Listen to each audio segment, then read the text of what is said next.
How you doing, everybody? It's your natural bodybuilding specialist, Kelly Brown. And in today's video, I'm going to show you how to do dumbbell Bulgarian split squats.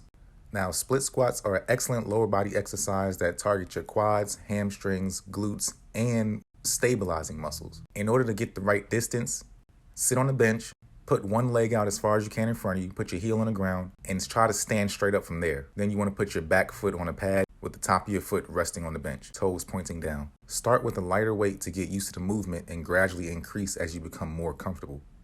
Focus on balance and stability throughout the exercise. Your front foot should be positioned far away enough from the bench to ensure that when your lower body goes into the squat, your knee just doesn't extend beyond your toes.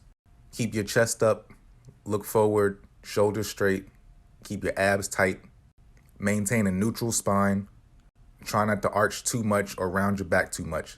Push through the heel of your foot to return back to the starting position. All right, I hope you guys learned something today. If you did, share it with somebody.